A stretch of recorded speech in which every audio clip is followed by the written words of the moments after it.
In Unit 3, we are going to cover the vestibular and tactile system in students who are deaf-blind.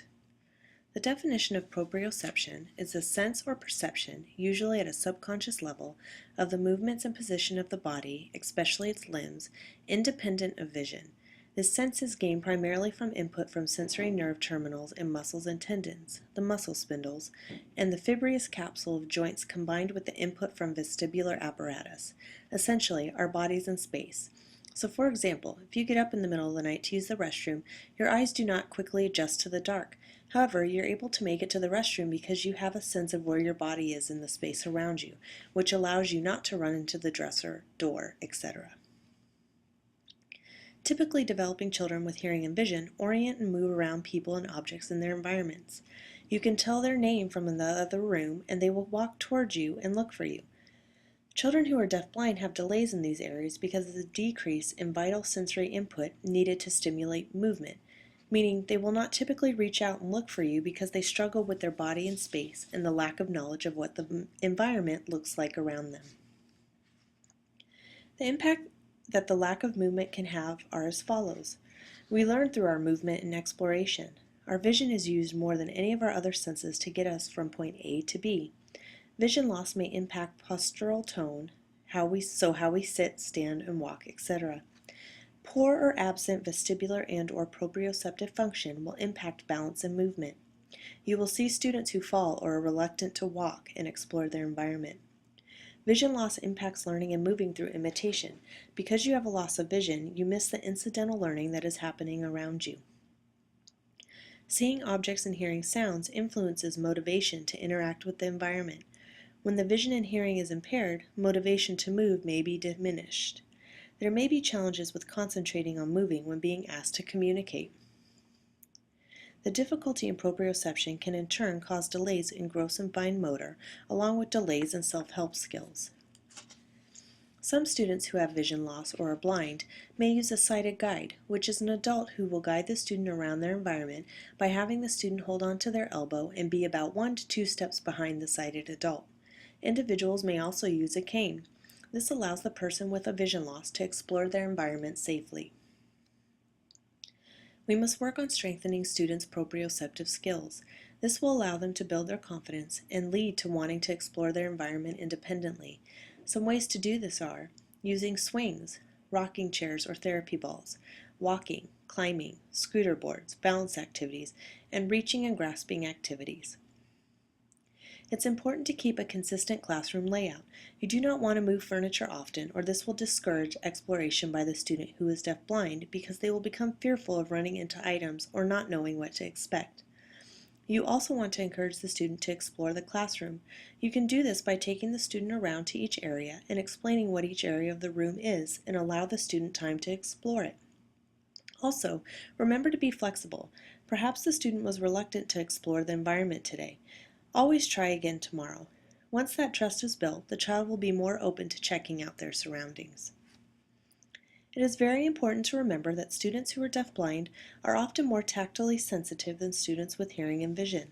This is because their sense of touch is heightened due to the dual sensory loss. So some students may pull away or be more cautious when you want them to touch, feel, or reach out for something. To help with this, it is imperative that you communicate what is happening before you expect them to do it. For a student who is nonverbal, it might be that they are holding onto your hands while you move and explore the texture first. Again, students' touch will be one of their strongest senses.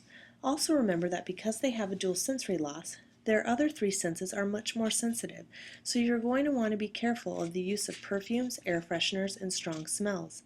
Think about how certain smells make you feel. That feeling is multiplied by 10 for a student who is deaf-blind.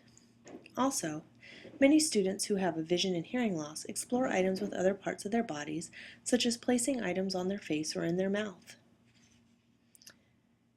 I even had one student who would kick off her shoes every day and explore items with her feet because that was where she was the most tactily sensitive.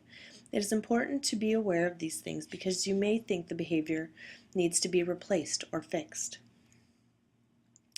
Some tactile awareness strategies are introducing the activity or object with a touch cue, so giving the child a warning that they will be touching an item. It could be a tap on the wrist or elbow to indicate that you're going to have them reach out and touch something.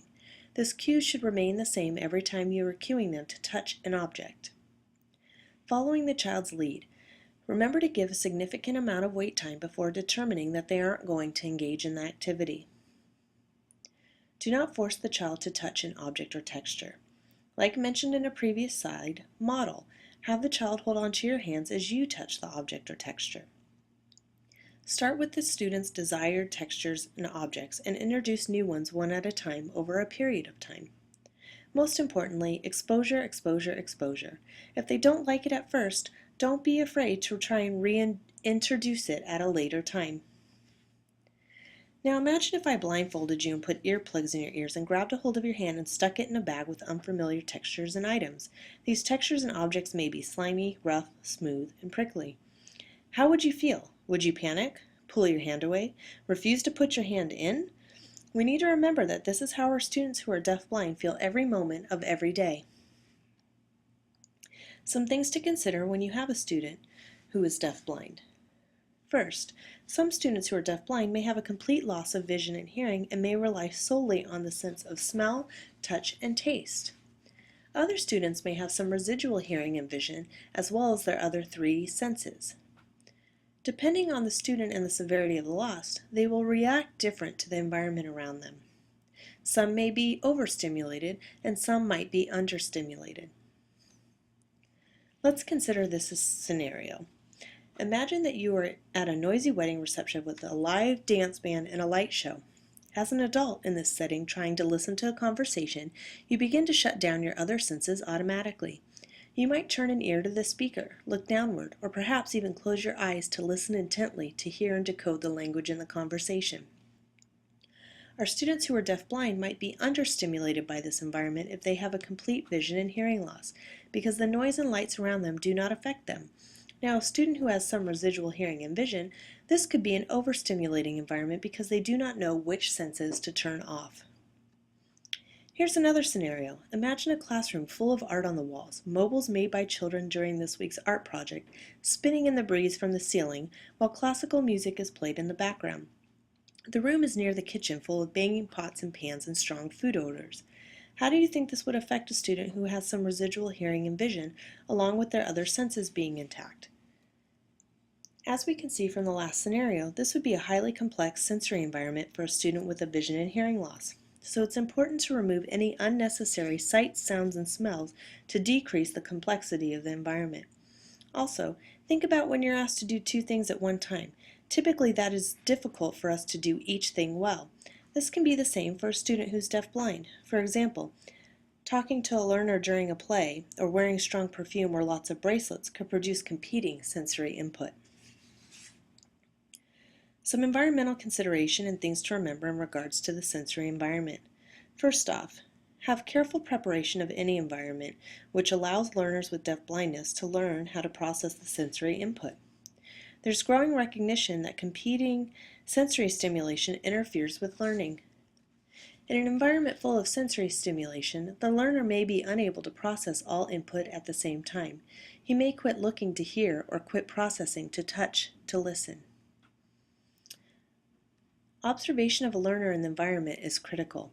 It can help you determine if too much sensory input presents obstacles. For example, if a child looks, listens, or attends best in a quiet, low-light environment, competing sensory input may be a difficulty.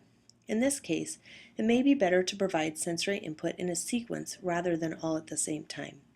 You might say the name of a toy when the child stops touching it, refrain from touching a learner who is listening, or stop shuffling papers when giving the assignment for the next day. It's also important to remember that a learner's ability to see and hear may fluctuate. For example, ear infections, fluid behind the eardrum, or a buildup of wax could all negatively affect hearing. Congenital glaucoma can cause frequent vision changes as pressure builds and recedes. And for learners who experience other complicated disabilities, their health, motivation, emotional state, and state of alertness may all negatively affect their ability to process auditory and visual input.